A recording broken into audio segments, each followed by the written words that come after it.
자, 오늘 이제 요한계시록 35번째 시간인데요. 백마탄자와 서륙의 큰 잔치라는 제목으로 하나님의 말씀을 같이 좀 나누겠습니다. 이 요한계시록 19장, 우리 지난 장에도 나눴잖아요. 이 19장은 종말의 끝에 일어날 일들을 마치 이제 영상으로 우리에게 보여주듯이 이렇게 묘사하고 있는 그런 대목입니다. 우선 우리 지난주 살펴봤는데 1절에서 10절까지 이것은 이제 어린 양 혼인 잔치의 모습을 보여줍니다. 종말의 끝에 그 피날레로 일어나는 어린 양 예수 그리스도와 그를 따르는 백성들의 영원한 연합, 그 연합으로 들어가는 그런 혼인 잔치, 결혼식 만찬, 그것에 대해서 묘사를 해주고 있고요. 그리고 이제 오늘 본문이죠. 11절로 21절 또 다른 장면을 보여주고 있는데, 이 종말의 끝 역시 시점은 같아요. 이 종말의 끝에 어린 양이신 그리스도께서 백마를 탄 분으로 등장을 해서 큰 전쟁을 수행하시며, 그 전쟁의 끝에 역시 큰 잔치가 벌어질 것이다. 그런데 그 잔치는 과연 어떤 잔치인지 오늘 본문은 이걸 소개해주고 있습니다. 이제 그 점에 대해서 좀 말씀을 나누겠습니다. 먼저 여러분, 오늘 본문이 그러니까 요한계시록 19장이에요. 특별히 11절로 21절 이 본문이 그 요한계시록 전체 이제 어느 맥락 가운데 위치해 있는지 제가 간간히 이 말씀을 드리잖아요. 그 대목을 또 다시 한번 상기해 보면은요, 요한계시록 뭐 저 앞에 것까지 다 우리가 일일이 꺼내서 지금 이야기할 수는 없고 17장부터 20장까지, 그러니까 여러분 6장에서 16장 이 정도 되면 다 아시죠? 그렇죠? 지금 35번째 시간인데 6장에서 16장은 뭐예요? 인나팔 대접심판에 대한 내용이 쭉 기록되어 있잖아요. 그리고 이제 17장부터 20장까지가 또 큰 단락인 거예요. 여기 이 17장에서 20장은 종말의 끝에 있을 최후의 심판, 그리고 악의 세력에 대한 멸망, 그런 이야기를 담고 있습니다. 요한계시록을 통해서 알 수 있는 악의 세력들, 그것이 이제 멸망에 대한 기록이 17장에서 20장인데, 특별히 요한계시록에서 우리에게 보여주고 있는 악의 세력은 5가지 세력이에요. 5가지 종류의 세력. 여러분, 이게 뭐죠? 우리 방금 몇 주 전에 나왔잖아요. 바벨론, 그렇죠? 그리고요 짐승, 그리고요 거짓 선지자, 그리고요 용. 그 다음에 그 용과 짐승을 추종하는 자들, 이렇게 5 세력입니다. 바벨론 기억하시죠? 그것은 하나님의 가치를 대적하는 세상을 말하는 거예요. 세상, 바벨론은. 그리고 짐승은 그리스도를 적대하는 적그리스도의 어떤 세력을, 이게 뭐 정치, 경제, 문화 안에 있는 그리스도를 대적하는 그런 세력이 바로 적그리스도인데, 그것을 짐승으로 요한계시록은 소개하고 있죠. 그리고 거짓 선지자, 거짓 선지자는요, 그 짐승을 사람들로 하여금 따르게 만드는, 미혹해가지고 거짓으로 이 땅에 많은 사람들로 하여금 그 짐승을 따르도록 하는 그러한 존재, 이게 바로 이 거짓 선지자예요. 그 다음에 용은 당연히 모든 악과 어둠의 권세의 우두머리인 사단을 말하는 거죠. 이 사단이, 이 용이 사실은 짐승을 부리는 그런 존재죠. 그 다음에 이 용과 짐승을 추종하는 세력, 이들은 바로 불신자인 거예요. 요한계시록에서 불신자, 바로 그런 바벨론, 그리고 짐승, 거짓 선지자, 그리고 용과 짐승을 추종하는 세력, 불신자죠. 이 5 세력이 하나님의 심판을 받고 완전히 멸망하는 그런 이야기가 요한계시록 17장에서 20장까지 이렇게 펼쳐져 있습니다. 자, 오늘 본문은 그중 이제 19장이라 말이죠. 그러한 큰 서사, 이런 서사를 여러분 이렇게 그리고 있어야 합니다. 요한계시록 우리에게 보여주는 그런 종말의 서사예요. 그 서사 안에서 그리스도께서 백마를 타고 악의 세력들을 심판하시는 그런 분으로 등장하고 있어요. 오늘 본문에. 특별히 오늘 본문은 11절로 16절, 17절로 21절 이렇게 2단락으로 구분할 수 있는데요. 11절로 16절은 백마를 타신 그리스도의 모습, 그분의 모습에 대해서 이렇게 소개를 하고 있고요. 그리고 17절로 21절은 바로 그분이 어떤 심판을 수행하고 계시는가, 그 심판 직전에 어떤 전쟁을 또한 치르고 계시는지 그걸 지금 소개해주고 있습니다. 자, 먼저 이제 좀 정리가 되셨죠? 먼저 11절로부터 16절 이제 백마 타신 예수 그리스도의 모습을 소개하고 있다고 그랬잖아요. 예수님 한번 보세요. 어떤 분으로 지금 소개하고 있어요? 백마를 타신 분. 이것은 예수님을 마치 개선장군의 이미지로 우리에게 보여주고 있는 것이 백마 중에서 이 마른 전쟁을 의미하는 거고요, 요한계시록에서. 그리고 흰색은 승리를 의미하는 거예요. 그러니까 예수님을 어떤 전쟁에서 이긴 개선장군의 이미지로 우리에게 보여주고 있는 것이죠. 백마를 타신 분. 이것은요, 본문이 소개하는 예수님의 모습을 조금 더 들여다보면요, 예수님의 이름이 충신과 뭐라고요? 진실, faithful and true, 영어로 보면은요.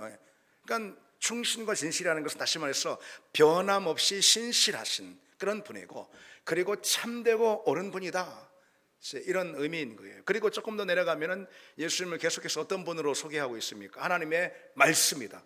그분이 곧 하나님의 말씀이다. 그리고 왕의 왕이고 주의 주다. 그래서 뭐 그런 찬양도 있잖아요. 왕의 왕, 주의 주의. 그래서 이 대목에서 따온 그런 찬양 가사죠. 우리 주님이 하나님의 말씀이자 그리고 왕의 왕이시고 주의 주시다. 계속해서 보면은 그분의 모습이 어떤가? 눈은 불꽃 같고 머리는 많은 왕관을 쓰신 분이 승리자다 그런 뜻이에요. 그리고 특별히 피 뿌린 옷을 입고 있다, 그렇게 기록하고 있죠. 그분이 그럼 어떤 일을 하세요? 공의로 심판하시는 일을 하시고요, 입에서 나오는 예리한 검으로 만국을 치십니다. 그리고 친히 만국을 철장으로 다스리시고 하나님의 진노의 포도주 틀을 밟으십니다. 그러니까 여러분, 성경이 예수 그리스도에 대해 소개할 때 물론 그분을 하나님의 사랑으로 소개합니다.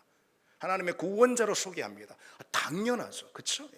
그런데 일전에도 여러 차례 제가 강조드렸듯이, 그건 제가 강조하는 것이 아니고 성경이 강조하는 것인데, 특별히 요한계시록이 강조하는 것인데, 예수님은 단지 하나님의 사랑의 메신저로만 오신 분이 아니라는 거예요. 그분은 어떤 분이에요? 공의로 심판하시는 심판자, 철장으로 다스리시는 치리자, 그런 분으로 오셨다는 거예요. 특별히 하나님의 진노의 포도주 틀을 밟으시는 심판을 의미하는 거거든요. 그런 분으로 요한계시록은 또 소개하고 있다는 이 사실을 여러분 우리가 잊지 말아야 합니다. 여기서 이제 예수님이 피 뿌린 옷을 입고 있다고 그랬잖아요. 이것은 뭐 십자가에 설리신 보혈을 의미하는 게 아니에요. 여기서 이 피는 그걸 의미하는 게 아니고요, 주님의 심판으로 피를 흘린 대적들의 피. 주님이 철장의 권세로 공의를 가지고 심판하시며 진노의 포도주 틀을 밟으시잖아요. 그런 주님에 의해서 이 대적들이 피 흘려 죽습니다. 하나님을 대적하는 그런 악한 세력들이, 어둠의 권세들이, 그들이 흘린 이 죽음의 피, 공의의 심판 현장에서 일어나는 사륙으로 인해서 흘린 이 예수님의 대적들의 피, 그 피 흘린 피에 적신 옷을 주님이 입고 있다 그랬습니다. 그리고 계속해서 언급하듯이 진노의 포도주 틀, 여러분 포도주를 짜는 틀이 있잖아요. 특히 팔레스타인 지역에 말이죠. 이 진노의 포도주 틀이라는 언급이 계속해서 나오는데, 요한계시록에서 이 진노의 포도주 틀이라는 것은 악의 세력과 죄인들에 대한 심판을 말해주는 전형적인 표현입니다. 요한계시록은요, 하나님의 심판을 마치 포도주 틀에서 이 짓이겨지는 포도가 막 짓이겨지는, 그래서 막 시뻘건 포도주 즙이 나오잖아요. 마치 그렇게 이 짓이겨지는 그런 것으로 하나님의 심판을 묘사하고 있다는 거예요, 여러분. 그러니까 만약에 이런 장면을, 요한계시록의 이 장면을 여러분 만약 어떤 영화로다가 이렇게 찍는다면은 그거는 잔인하기로 보자면은 19금 그 이상이 될 거예요.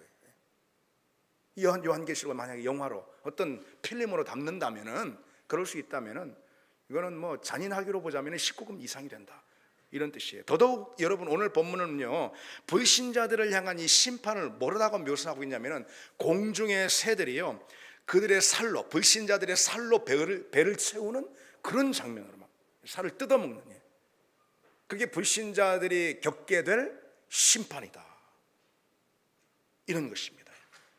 하나님의 심판이라는 것은요, 그처럼 무시무시하고 매섭고 강렬하고 가혹하고 끔찍하다, 이 점을 강조해주고 있습니다. 심판에 대해서 소홀히 여기고 그저 가벼이 여기는 거, 뭐 심판이 있어, 뭐 그런 게 있어, 우리 하나님은 사랑이시지, 여기에서만 그치는 그런 신앙은요 결코 온전한 신앙이 아니고 성경적인 믿음이 아닌 것입니다. 자, 여러분 계속해서 보시면 이어서 17절부터 이제 본격적으로 11절부터 16절까지가 백마탄 예수 그리스도의 모습, 그걸 소개해주고 있다고 그랬잖아요. 17절부터 본격적으로 그 백마탄 예수 그리스도께서 심판하는 심판의 장면들이 기록되어 있어요. 주목할 점은요, 이 심판을 하나님의 큰 잔치, 여기 하나님의 큰 잔치가 나오잖아요. 이것은 심판의 잔치를 말하는 거예요. 심판의 잔치. 그런데 여러분, 잔치하면 떠오르시는 거 있죠. 지난주에 우리가 살펴봤죠. 6절에서 10절에 잔치가 등장했었죠. 그렇죠. 어떤 잔치죠? 어린 양 혼인 잔치가 등장했었잖아요. 이건 무슨 잔치예요? 믿음과 인내로 고난을 이긴 승리한 성도들이 마지막 때의 어린 양 예수 그리스도와 영원한 연합의 자리로 들어가기 전에 이렇게 치르는, 그런 진행되는 그런 잔치, 혼인 잔치, 메리지 서퍼라고 되어 있습니다. 메리지 서퍼, 결혼식 연회인 거예요. 결혼식 어떤 만찬, 그걸 말하는 거예요. 그게 열립니다. 그리고 그 혼인 잔치를 치른 다음에 어린 양 예수 그리스도와 그야말로 영원한 연합의 자리, 천국이죠, 들어가게 되는 거예요. 요한계시록은 그런 비전을 보여주고 있어요. 바로 그 혼인 잔치와 완전히 대비되는 또 다른 한 잔치가 오늘 본문에 등장하고 있다는 거예요. 같은 시기 다른 곳에서 또 다른 한 잔치가 진행될 거라는 그런 말씀이에요. 17절로 18절을 한번 보실까요, 여러분? 17절에 18절, 한 천사가 태양 안에 서서 공중에 나는 모든 새를 향하여 큰 음성으로 외쳐 이르되 와서 뭐라고요? 하나님의 큰 잔치에 모여 왕들의 살과 장군들의 살과 장사들의 살과 말들과 그것들을 탄 자들의 살과 자유인들이나 종들이나 작은 자나 큰 자나 모든 자의 살을 먹으라. 태양 안에서 한 천사가 공중에 나는 새들을 향해서 그렇게 크게 외친 거예요. 이 땅에 있는 왕들이나 장군들이나 자유인이나 종들이나 큰 자나 작은 자나 모든 사람 다 말하는 것이죠. 이 땅의 모든 특별히 불신자들을 말하는 거예요. 하나님을 대적하고 하나님을 모른다 한 그런 모든 불신자들의 살을 뭐라고요? 먹으라. 그것이 너희들에게 베푸는 하나님의 큰 잔치다. 여러분, 말은 이렇게 되어 있지만 여러분 이것을 한번 상상해 보세요. 얼마나 이 끔찍한 비참한 장면입니까? 그러니까 여러분, 아까 말씀드린 요한계시록 19장 초반에 있는 어린 양 혼인 잔치 있잖아요. 그것은 성도들이 들어갈 잔치인 거예요. 그 어린 양 혼인 잔치와 완전히 대비를 이루는 그런 하나님이 버리실 큰 잔치, 그건 영어로는 서퍼라고 해요. 서퍼, 그레이트 서퍼. 어떤 연회, 만찬이 열릴 거예요. 만찬이. 근데 그 만찬이 어떤 만찬인 거예요?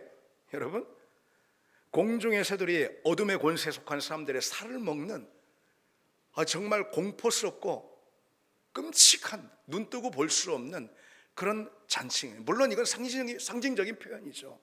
실제로 불신자들의 몸뚱아리를 새들이 와서 뜯어먹는 그런 건 말하는 거 아니죠. 이건 상징적인 그런 표현인 것입니다. 어쨌든 불신자들이 이제 지옥 한복판으로 떨어지기 전에 그들 가운데 전쟁이 치러지고 전쟁에서 그들은 마침내 패배할 것이고 패배한 다음에 잔치가 있을 거예요. 잔치가. 그 잔치는 사륙의 잔치인 것입니다. 그 진행되는 잔치를 통과한 다음에 결국은 영원한 지옥 가운데 떨어지게 된다. 이것이 여러분 요한계시록이 우리에게 보여주고 있는 마지막 시대의 비전, 하나님의 비전이 있는 거예요. 요한계시록은 다시 설명하면은 종말의 끝에 두 종류의 잔치가 있을 거라는 거예요. 다시 말해 성도의 구원도 잔치로 표현하고 있고 불신자의 심판도 잔치로 표현하고 있습니다. 성도가 참여할 잔치는 예수 그리스도와 영원한 연합으로 들어가는 영광스러운 그런 기쁜 혼인 잔치. 반면에 불신자들이 참여할 잔치는 그 몸이 공중의 새들에게 잔치상의 고기로 내어주는 그런 끔찍하고 비참한 그런 장례식의 잔치다라는 거예요. 마지막 때는 두 전주가 울릴 것입니다. 크게 울리는 두 전주가 있을까? 하나는 결혼식의 전주가 울릴 거예요. 동시에 비참한 장례식의 전주가 울릴 거예요. 마지막 때는 성도들과 불신자들의 운명이 그처럼 서로 갈립니다. 결혼식의 전주를 듣고 거기에 참여하는 성도들이 있고, 장례식의 전주를 듣고 거기에 참여하는 불신자들이 있다는 거예요. 한 사람은 영원한 복락의 자리 천국에 들어갈 것이고, 다른 한 사람은 영원한 형벌의 자리인 지옥으로 떨어질 거예요. 양쪽의 문이 쫙 열리면서 잔치가 일어나는데, 어린 양 혼인 잔치요, 또 다른 것은 사륙의 큰 잔치라는 거예요. 여러분, 이거 우리가 믿든 안 믿든, 우리가 부정하든 긍정하든, 그런 게 뭐 있네 없네 뭐 누가 말하든, 그런 사람들의 가치관이나 믿음과 상관없이 이것은 하나님이 정하신 길이라는 거예요. 마지막 때에는 바로 이와 같은 두 잔치가 기다리고 있는 누구에게든, 그 외에 다른 건 없습니다. 누구에게든 어느 한 사람은 혼인잔치로 들어가고 어느 한 사람은 사륙의 큰 잔치로 들어간다. 이거 하나님이 정하신 인생의 길이라는 것입니다. 세상의 끝의 모습이 바로 그거라는 거예요. 그걸 뭐 인정하네 안 하네, 뭐 믿네 안 믿네, 이런 다 소용없습니다. 그것은 믿든지 안 믿든지 그거는 사람들의 소관이고, 그거는 뭐 우리의 입장이고, 정해진 건 바로 그거라는 거예요. 여러분이, 우리에게 여러분 중요한 것이 무엇인지 우리가 기억해야 하지 않겠습니까? 여러분, 다행스럽게도 우리는 어둠 한복판에 있었지만 하나님께서 그리스도 십자가 은혜로 우리를 건지시고 어둠에서 우리를 발견하시고 하나님의 자녀로 우리를 삼으신 것, 이거 다 은혜 아니겠습니까? 이건 온전히 은혜 아니고 무엇이겠습니까? 은혜로 우리는 구원을 받아서 은혜로 어린 양 혼인잔치를 소망할 수 있는, 소망하게 된 그런 사람들로 우리가 부름을 받았다라는 것이죠. 여러분, 이것이 얼마나 감사하고 얼마나 놀라운 기적입니까? 우리 인생에 기적이 있다면 그 아니고 무엇이겠습니까? 여러분, 어느 인생이 기적을 만났습니까? 우리 말고 우리가 기적을 만났습니다. 그것이 기적 아니고 무엇입니까? 그리고 이 기적적인 놀라운 사건, 곧 우리에게 일어난 이 기적의 사건, 어린 양 혼인잔치를 소망하고 바로 그리로 향해 가는 인생길이 되었다라는 이 기적 같은 사건 말이죠. 이것이 앞으로 우리의 모든 삶의 향방을 결정해야 되는 것이고, 우리가 무엇 하나 생각하고 무엇 하나 결정하고 무엇 하나 살아가는 그 우리 걸음도 바로 이 기적적인 사건이 결정해야 할 것입니다. 곧 우리가 하나님의 자녀가 되었고 어린 양 혼인잔치를 사모하고 사륙의 큰 잔치로부터 벗어났다라는 이 기적 말이죠. 이 기적이 여러분 우리 인생을 주장해야 될 줄 믿습니다. 그리고 중요한 거, 그 기적을 아직 맛보지 못한 많은 사람들, 이 땅의 수많은 영혼들, 진정 불행한 영혼들. 여러분, 돈이 없어 불행합니까? 뭐 진로가 없어서 뭐 불행합니까? 여러분, 뭐가 불행합니까? 어떤 게 불행합니까? 여러분, 그 진정 불행한 거 아니겠어요? 진정 불행한 거. 그런 불행 한복판에 처해 있는 이 땅의 많은 영혼들에게 진짜 아버지의 마음을 가지고 그리스도의 심장을 가지고 복음을 그들에게 전할 수 있는, 먼저 내 가족부터, 내 가까운 사람들, 우리가 얼마나 안일하면은요, 믿음을 그냥 우리 액세서리 정도로만 여기니까 이것을 사실로 명백한 사실로 받아들이지 않고 그저 신앙생활을 종교적인 액세서리로 여기니까 우리 가까운 이웃들에게 복음을 전하지 않는 거 아니겠습니까? 한국 교회들이 뭐 우리 교회 포함해가지고선 그냥 지지부진해가지고선 교회 안에서만 그저 콩닥콩닥하고 그런 거 아니겠습니까?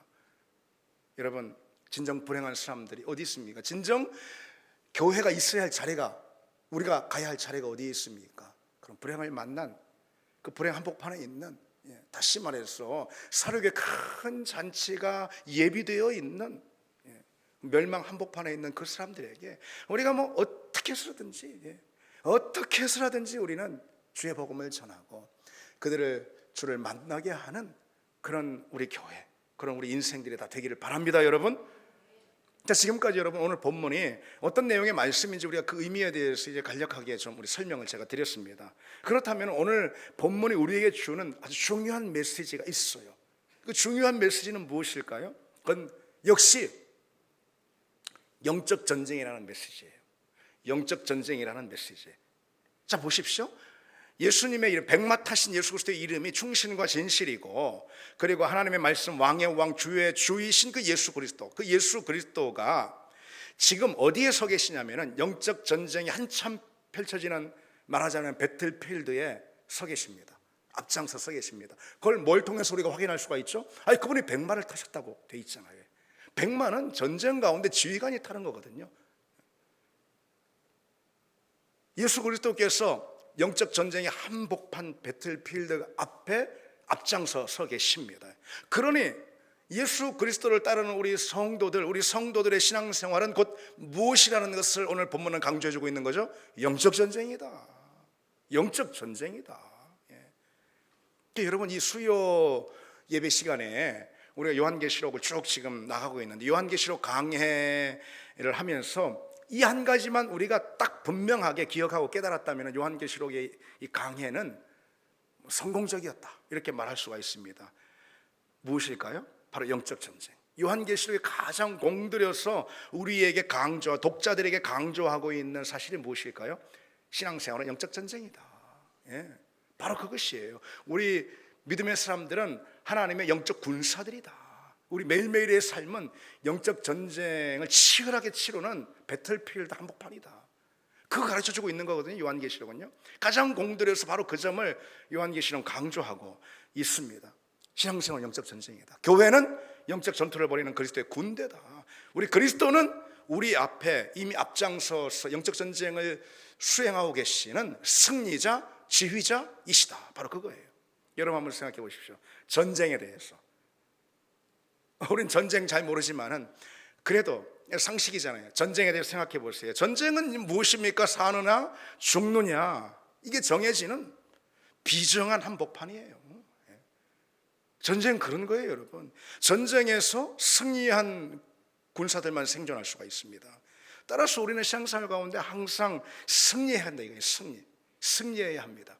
그러니까 무슨 말이냐면은 그저 근근히 목숨을 연명하듯이 생존하는 것은 있을 수 없어요. 그것에 만족하지 말아야 합니다. 그런 신앙은 영적 전쟁에서 반드시 패배할 수밖에 없고, 결국은 그 믿음이 생존할 수도 없습니다.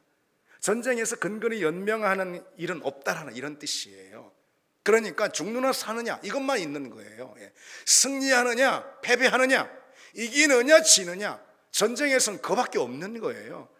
그리고 이기기 위해서는 물론 싸워야 하는 거죠. 무장하고 싸워야 하는 거죠. 잘 싸워야 하는 것입니다. 전쟁의 목적은 여러분 우리가 오해해서는 안 됩니다. 생존이 아니에요. 생존이 뭐죠? 승리입니다. 뭘 모르는 사람들이 전쟁의 목적이 생존인 줄 알지, 그렇지 않습니다. 전쟁의 목적은 무조건 이겨야 되는, 무조건. 왜요? 지면 죽는 거예요. 전쟁의 목적은요 생존이 아니고 승리입니다. 생존을 목적으로 하는 그런 사람 있잖아요. 그런 군인 있잖아요. 그건 승리도 못하고 죽을 수밖에 없습니다. 승리를 목적으로 하는 군사만이, 다시 말해 성도만이 이길 수도 있고 그 영혼을 지킬 수도 있는 것이죠. 따라서 우리는 여러분 그저 그냥 마치 생존하면 되는 것처럼 마냥 겨우겨우 간신히 믿음을 유지하고 대충 버티려 하는 그런 아니한 신앙의 태도를 버려야 한다, 그 말씀을 드리는 거예요. 우리는 매일매일 큰 승리를 기대해야 합니다. 매일매일 큰 승리를 선포해야 합니다. 그러기 위해서 매일매일 전쟁터 한복판에 우리는 적극적으로 이 전쟁의 전투에 임해야 합니다. 전쟁 좀 끄트머리 모서리에 있어 피하면은 살면 되지, 그런 건 없다라는 거예요. 전투에서 무조건 승리해야 되고, 승리한 사람이 생존도 살 수도 있는 것입니다.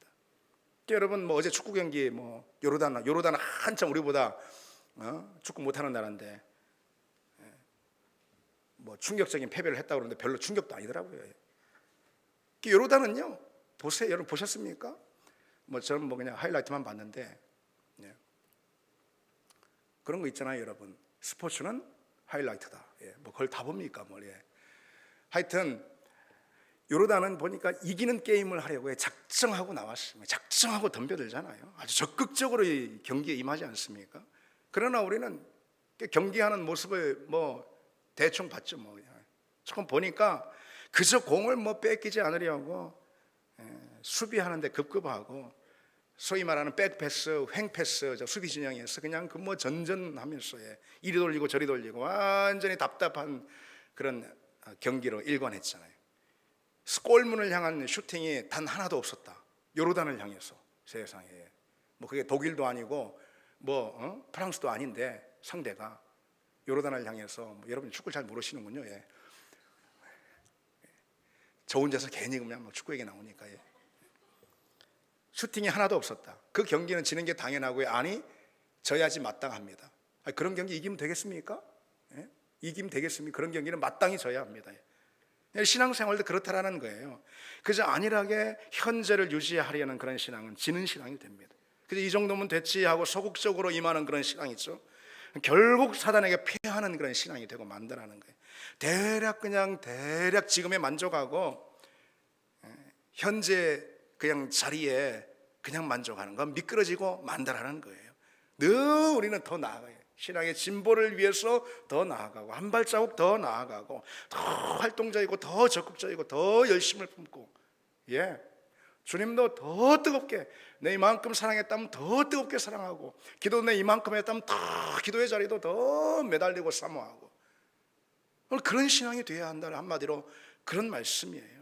그저 신앙생활 간신히 유지하며 연명하면서 영적으로 그저 간신히 가까스로 생존만 하려는 그런 믿음, 그 믿음은 이미 사단에게 넘어간 믿음이고요, 패배는 정해진 거나 마찬가지고, 그 영적인 죽음은 이미 정해진 거나 마찬가지라는 거예요. 여러분, 우리는 이기는 믿음이 되어야 할 줄 믿습니다. 이기기 위해서 뭐요? 더 적극적으로 영적 전투 현장에 나와 싸우는 영적 전투에서 이기는, 사단과 대적하는 그런 신앙이 되어야 한다는 거죠. 말씀으로, 복음으로, 진리로 사단의 영토를 적극적으로 공략하고 뺏는 그런 신앙이 우리가 되어야 한다는 것입니다. 뭐 교회로 보자면 맞죠. 교회도 마찬가지인 거예요. 영적인 일, 하나님의 사업, 그걸 뭐 더 적극적으로 활발하게 펼치고 도전하고 모험하고, 교회도 그래야 합니다. 현상 유지에 그냥 급급해가지고선 지금이 적소이다 멈춰있는 그런 교회는 지금 그 자리에 서 있지도 못하고 후퇴하고 맙니다. 후퇴하다가 병들고 소멸하고 마는 거죠. 교회는 항상 영적 진보를 여러분 이루어야 합니다. 더 크고 위대한 하나님의 비전을 품고요, 이 지역사회를 위해서든 뭐 지역사회뿐이겠습니까? 열방을 위해서 더 적극적으로 복음을 전하는 일도 하고 하나님의 사업도 펼쳐가고 그래야 한다는 거예요. 제가 옛날에 부목사로 있을 때, 수석 부목사로 있을 때 당회에 들어가는데 세상 장로님들이, 물론 여러분 오해하지 마십시오. 모든 장로들이 다 그런 건 아니에요. 그런데 장로든 목사든 누구든요, 간혹 그런 사람들이 있다는 거예요. 우리에게 부흥하면 안 된대 막. 그 교회 담임 목사님이 뭔가 일을 하려고 어떤 영적인 사업들을 펼치려고 뭐 하는데 부흥하면 안 된다라는 그런 말이 나오더라고요, 세상에. 실제로 부흥하면 안 된다는 거예요, 우리 교회는.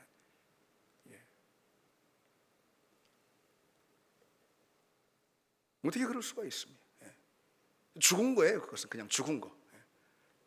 그러니까 우리는 이 지역뿐만 아니라 여러분 열방을 향해서도요, 우리가 할 수 있는 한 복음 들고 하나님의 사업들을 해나가고 믿음의 영토를 넓히고, 그리고 사단의 영토를 무엇을 통해서는 적극적으로 공격하고 공략하고, 그래서 그 가운데 빼앗긴 모든 잃어버린 영혼들을 되찾고 단 한 사람이라도 말이죠, 그런 교회의 적극성, 그게 복음화든 제자화든 적극적으로 임하는, 그걸 기도를 통해서 그렇게 하든 복음 전도를 통해 그렇게 하든 헌신을 통해 그렇게 하든 무엇을 통해서 하든 그런 적극적인 그런 신앙을 우리가 가져야 할 줄 믿습니다. 자, 어쨌든 여러분, 그러기 위해서 우리 믿음의 자리가, 우리는 하여튼 영적 전쟁의 자리다, 배틀필드다, 이 사실을 우리가 잊지 말아야 한다는 것이고요. 그리고 또 여러분 뭘 잊지 말아야 하냐면, 하나님께서는요, 우리가 그런 영적 전투를 능히 수행해서 능히 이길 수 있도록 하나님이 우리를 그냥 내버려 두시는 게 아니고 권세를 주신다. 권세를 주셨다. 그 점을 우리가 잊지 말아야 합니다. 하나님은요, 우리로 하여금 사단을 이기고 어둠의 권세를 결박하는 그런 권세 있죠.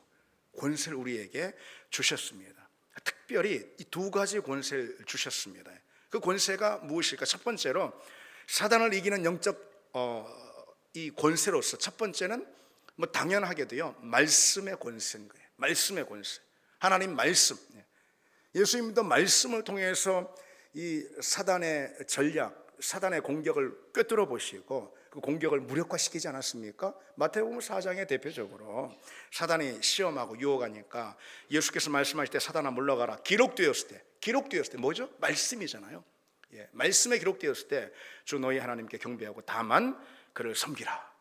말씀을 통해서 사단의 공격을 무력화시키고 분쇄하셨어요. 하나님의 말씀 결코 단순한 책이 아니죠. 검입니다. 검. 말씀은 예리한 양날을 가진 검으로 원수의 공격을 파쇄하는 그런 능력이라는 거죠. 물론 뭐 말씀 무슨 뭐 주문처럼 그때 뭐 이렇게 그런 건 아니죠. 말씀이 그게 뭐 말씀을 검으로 사용하는 그런 건 아니죠. 무엇보다도 우리가 말씀을 읽고 묵상하고 말씀을 사랑하고 말씀을 가까이 하고 또 어떤 것보다도 말씀의 훈련을 통해서 말씀을 사용할 수 있는 지혜를 우리가 가져야 합니다. 그 말씀 위에 든든히 서서 그래서 우리의 영적인 의지가 그 말씀 안에서 점점점 강화되는 그런 믿음의 진보가 우리에게 있어야 한다는 거죠. 그래서 그러기 위해서 말씀드린 대로 말씀을 계속해서 읽고 묵상하고 그리고 또 공부하고 훈련하고. 여러분, 제가 최근에 어떤 짤막한 논문을 봤는데 어떤 신학 교수가 쓴 논문을 봤는데 짤막한 거, 이 말씀을 크게 읽으면 좋다라는 거예요. 자기가 크게 낭독한 자기 목소리를 자기 귀로 듣는 거가 훨씬 더 말씀을 묵상하는 또 읽는 그런 효과가 훨씬 배가 된다라는 그런 짤막한 논문을 읽은 적이 있습니다. 제가 그래서 실은 몇 주 전부터 그렇게 제가 하고 있습니다.